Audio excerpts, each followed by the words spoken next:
বর্তমান অবস্থা থেকে আমাদের কিভাবে রক্ষা হওয়া যায়, কিভাবে আমাদের নেতৃত্ব এবং সারা দেশের আওয়ামী লীগ পরিবার এবং সাধারণ মানুষ কিভাবে নির্যাতিত হইতেছে, একটা দেশের রাষ্ট্রনায়ক সহ দেশের সকল পর্যায়ের মানুষকে কিভাবে ক্ষতিগ্রস্ত করতেছে, এটা আমরা যারা আওয়ামী লীগ পরিবার আছি সবাই এটা দিন এবং রাত্রে 24 ঘন্টার সকল কিছু সবার মধ্যে অবগত আছি। এর থেকে রক্ষা পাওয়ার যেটা পথ, আমাদের কয়েক ভাই বলছে যে গুজব, মিথ্যাচারণ, এগুলো আপনি খেয়াল রাখবেন। কোনো ডেডলাইন, কোনো তারিখ, এগুলো যেন কারো মুখের থেকে না বুঝা, না যাই না, না শুই না, বাস্তব অবস্থা যেটা যে না করা হয়। আওয়ামী লীগের ৭৭ বছর দল, প্রাচীনতম দল, যে সংগঠনটা একটা রাষ্ট্র মানুষের স্বাধীন সার্বভৌমত্ব একটা উপহার দিচ্ছে, সেখানে আমরা এবং আমাদের সকলেরই কথাবার্তা এবং চলা সমঝোতার মধ্যে, সম্মানের মধ্যে হওয়া উচিত। এটা যেন আমরা সবাই খেয়াল রাখি, কারণ এই দেশটা আমাদের। কারণ যে শকুনরায় দেশ দখল করছে সেটা থেকে রক্ষা পাওয়ার জন্যই আমাদের মধ্যে সেই শৃঙ্খলাটা থাকবে। বিপদ আল্লাহ দেয়, আল্লাহ রক্ষা করে। আমাদের পুরোপুরি জানা অজানার মধ্যে যেগুলো ছিল ওগুলো আমরা সকলেই জানি।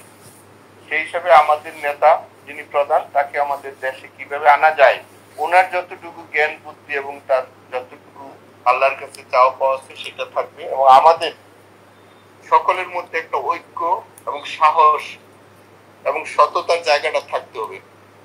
আজকে ধরুন আমরা এখানে 100 মানুষ একসাথে আসছি।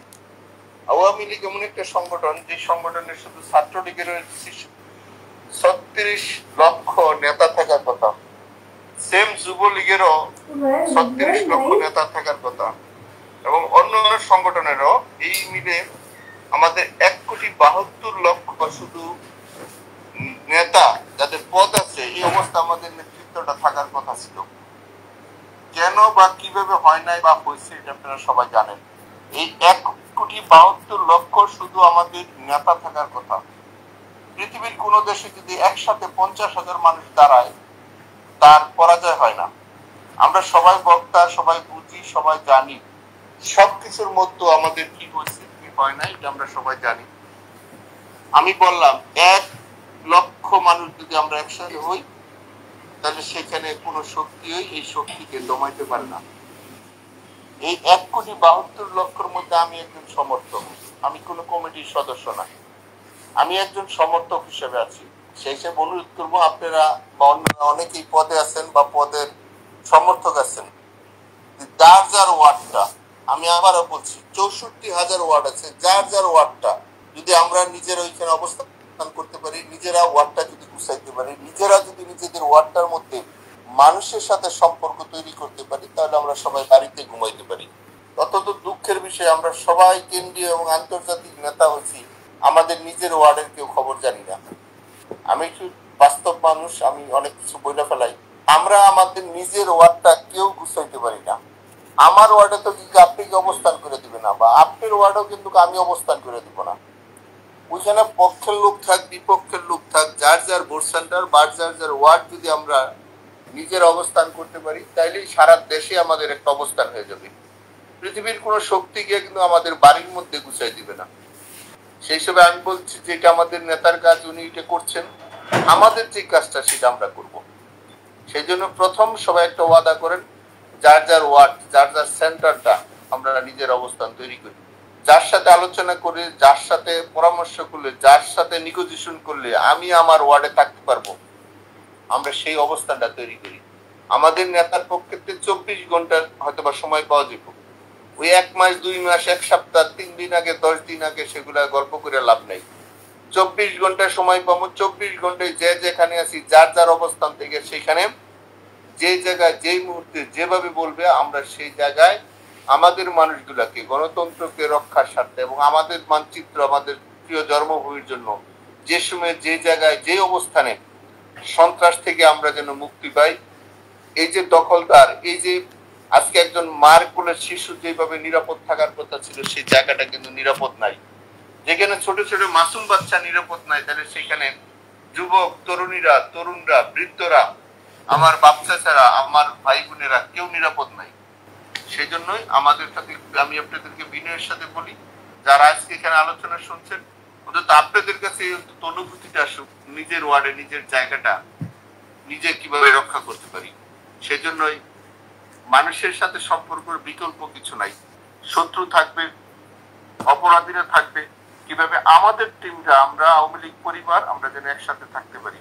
এটা আমাদের দেশ, আমাদের প্রিয় শ্রদ্ধেয় নেতা যিনি আমাদের জাতির পিতা, এটা আমাদেরকে দিয়ে গেছেন 30 লক্ষ রক্তের শহীদের বিনিময়। এই মানচিত্র কুকুর সুগুনে খাবে, এটা কোনোভাবে কেউ মেনে নিতে পারবে না। আজকে চোরের বিচার হচ্ছে না, আজকে খুনিদের বিচার হচ্ছে না, আজকে দর্শন যারা দর্শন করছে তাদের বিচার হচ্ছে না, অথচ আওয়ামী লীগ এবং আমাদের নামে মিথ্যা মামলা, শত শত মামলা দিয়ে রাখছে আমাদেরকে। আমরা দেশের বাইরে ছিলাম, চিকিৎসার মধ্যে ছিলাম, সেখানে আমাদেরকে বিভিন্ন 302 মৃত্যুদণ্ড যেগুলো হয় সেই সব মামলা দিয়ে রাখছে। সারা দেশেই আওয়ামী লীগ পরিবার প্রত্যেকটা ওয়ার্ড থেকে শুরু করে এই 64,000 এলাকায় কিন্তু মানুষকে সবার এখানে আসামি করছে। সেই হিসাবে আমি একটু অনুরোধ করব, আপনারা যার যার ওয়ার্ডে একটা অবস্থান নেবেন। আমাদের এখানে নেত্রীর পক্ষ থেকে একটা ডিসিশন আসবে, আমরা যেন 24 ঘন্টায় আমাদের অবস্থানটা করতে পারি। এটা আমাদের দেশ, এটা আমাদের জন্মভূমি। এই জন্মভূমির জন্য যা দরকার, যা প্রয়োজন, মানুষের শান্তিতে রাখার জন্য, মানুষকে নিরাপত্তা দেওয়ার জন্য আমাদের পক্ষে যা যা প্রয়োজন, আমরা সবকিছু নিয়ে প্রস্তুতি নিয়ে আমাদের এই প্রিয় জন্মভূমি মানুষের যে ন্যায় বিচার পায়, মানুষের স্বাধীন চেতনায় চলতে পারে, এর জন্য যা যা প্রয়োজন আমরা আল্লাহর রহমতে, আল্লাহর অশেষ দয়ায়, কারণ মানুষ আমাদের ভুল ত্রুটি আছে, আল্লাহর কাছে আমরা ক্ষমা চাই। আমাদের সারা পৃথিবীর সাথে যে বন্ধুত্ব যেসব জায়গায় নষ্ট হয়েছিল সেইগুলো পরিপূর্ণতা করি আমরা একসাথে আমাদের পুরো দেশের মানুষকে নিয়ে আমরা নিরাপদে থাকতে চাই। যেটা আমরা আগে ছিলাম, আমাদের তার চেয়ে ভালোভাবে আমরা যেন থাকতে পারি, সেই পরিবেশটা আমরা করার জন্য আমরা চেষ্টা করছি। আমাদের লিডারও সেটা করছে। আমার বিশ্বাস আপনারা উপলব্ধি করছেন, আপনারা নিজেরা সেই কাজটার জন্য করার জন্য প্রস্তুতি নিচ্ছেন। তো আপনাদেরকে জানাই, আমি আবার বলছি, বড় নেতা অনেক দেখছেন, বড় পদও অনেক দেখছেন, কিন্তু এই সর্বশেষ আপনাদের মাঠ পর্যায়ে কর্মীদের কাছে কিন্তু এখন যাচ্ছে। মাঠ পর্যায়ে কর্মীকে অমূল্যায়ন করলে, মাঠ পর্যায়ে কর্মীদের নেতৃত্বের মধ্যে শ্রদ্ধাশীল না থাকলে কত বড় ধাক্কা এবং কত বড় অপমানিত হয়, সেটা যারা যে 5ই আগস্টে যদি আমরা শিক্ষা না নিয়ে থাকি, তাহলে কেউ মৃত্যুর পরে শিক্ষা নিবে না। এই জন্য আপনারা এই যে রমজান মাস রোজা থেকে, আমি জানি কেউ বাড়িতে থাকতে পারে না, কেউ ঘরে থাকতে পারে না, বিশেষ করে আমাদের গাজীপুরের লক্ষ লক্ষ মানুষকে বাড়িঘর ছাড়া করে রাখছে। লক্ষ লক্ষ মানুষ, নারী পুরুষ, তারা বাড়িতে থাকতে পারে না। এটা কোন দেশ, কোন শাসন ব্যবস্থা? আজকে যারা কি অবস্থা এটা করছে, যারা যেই জায়গায় পারছে 302 এর মার্ডার কেসের আসামি করে রাখছে।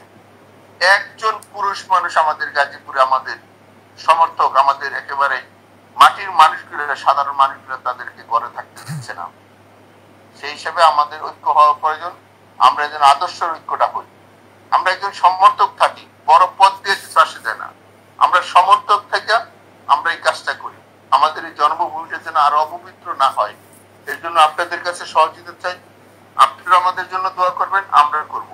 এই কষ্ট থেকে অবশ্যই অবশ্যই অবশ্যই আল্লাহ আমাদের মুক্ত করবে এবং আমরা দেশবাসীকে নিয়ে, সবাইকে নিয়ে একসাথে আমরা কাজ করব। এবং আমাদের নেতা দিয়া আমাদের ভবিষ্যৎ প্রজন্মরা যেন সবাই মিলে, আমরা কারো প্রতি প্রতিপক্ষ হতে চাই না, কারো হিংসাত্ব করতে চাই না, কিন্তু জন্মভূমি সবাইকে নিয়ে আমরা একসাথে থাকতে চাই। আমরা সবাই একসাথে থাকতে চাই, এটা আমাদের জন্মভূমি। এর জন্য যা প্রয়োজন আমাদের জায়গা থেকে আসল সময়, আসল টাইমে আপনারা জানবেন, আপনাদের 24 ঘন্টা আগে বলে দেওয়া হইব। যার যার অবস্থান থেকে যেখানে যেই অবস্থায় যা বলবে সেটা দয়া করে আপনারা একটু পালন করবেন। এবং আপনারা খুব দ্রুতই একটা ডিসিশন পাবেন। কিন্তু আমি বলি, কেউ ফেক, কেউ মিথ্যা দিয়া কোনো ডেডলাইন যেন কিছু না করা হয়। সময় পরিস্থিতি আপনাকে বলে দিবে কখন কি করতে হবে। সেই জন্য ফেসবুক অবশ্যই চালাবেন, কিন্তু এটা নিজেদের টিম এবং সবকিছু যাচাই বাছাই করা। প্রতিপক্ষরা অনেক ধরনের মিথ্যাচারণ করতে চাইবে, অনেক ধরনের উৎসাহ এবং বদনাম, এবং আমাদের কর্মী এবং নেতাদের তারা অপমানিত করতে চাইবে। সেটা যেন আমরা খেয়াল রাখি, আমরা প্রত্যেকটার কথার যেন রাজনৈতিক ভাবে সেটা যেন আমরা উত্তর দিই। আমরা যেন রাজনৈতিক ভাবে উত্তর দিই, আমাদের ভাষা, আমাদের চলাফেরা, নম্রতা, ভদ্রতায় যেন মনে করে এবং বিশ্বাস করে আমাদের উপরে এবং আওয়ামী লীগের পরিবারের উপরে, আমাদের সহযোগী সংগঠনের পরিবারের উপর যেন যেভাবে আয়নারা যেভাবে অত্যাচার করেছে, আমাদের দেশবাসী যেন জানতে পারে এবং বুঝতে পারে, বোঝানোর জন্য আমাদের পক্ষ থেকে যা যা দরকার আমরা সেটা যেন করবো। কোনোভাবেই যেন আমাদের নাগরিকরা যেন কষ্ট না পায়, এটা আপনারা খেয়াল রাখবেন। কারণ আজকে কোনো মানুষ নিরাপত্তা নাই আমাদের দেশে।